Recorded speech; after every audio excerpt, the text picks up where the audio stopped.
These are the answers for exercise 11.5.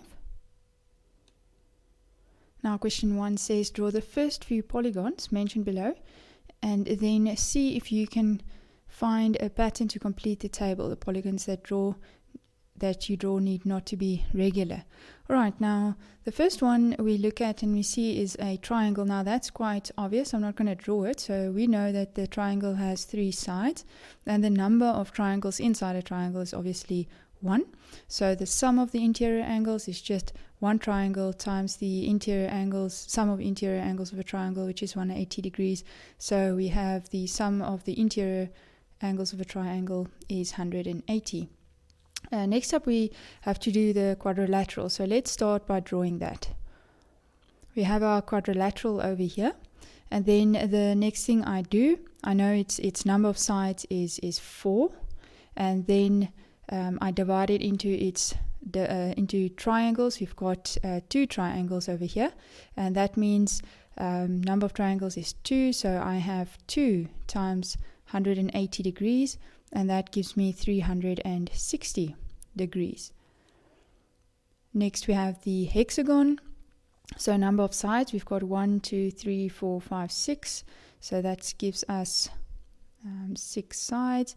And number of triangles, so starting with any vertex, we connect, I'm going to start with this one, connect this one with each and every other vertex, and then we count our number of triangles. So we've got 1, 2, 3, 4 triangles, so that means we have 4 times by 180 degrees, and if we use the calculator, then that would give us 720 degrees. So let's look at what we have so far.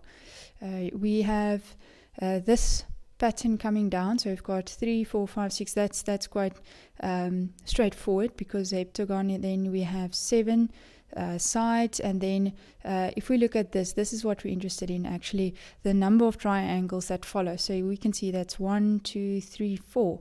So if I look at the triangle, if I have 3 sides, I have 1 triangle. If I have 4 sides, I have 2 triangles. So every time it looks like it decreases with 2. 3 minus 2 is 1. 4 minus 2 is 2, 5 minus 2.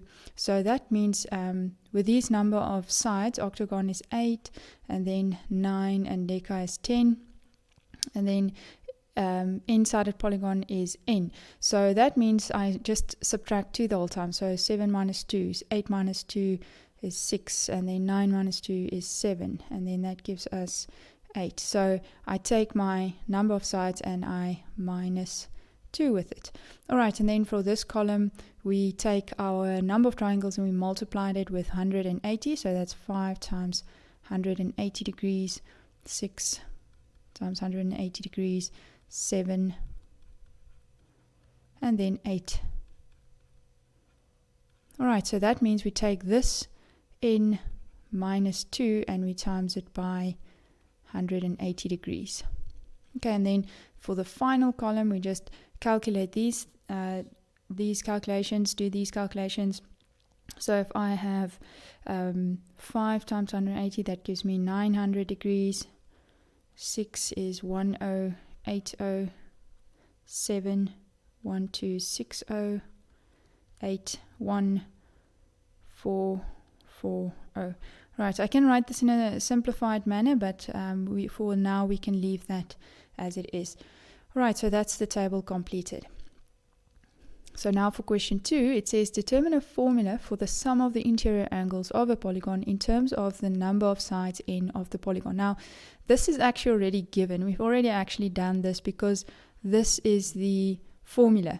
If I have n sides, the sum of the interior formula angles will just be that n minus 2 times by 108. So for any number of sides, you can just substitute in your value for n, and then it will calculate your sum of the interior angles.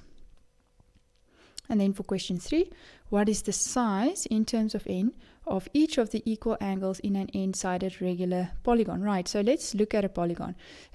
If I have n sides, so in this case we've got our hexagon, and if I have 6 sides, then I also have 1, 2, 3, 4, 5, 6 angles. So for 6 sides, I've got 6 angles. That means what I do, this is the sum. This formula gives me the sum of all the angles together. So what do I do to get one of them?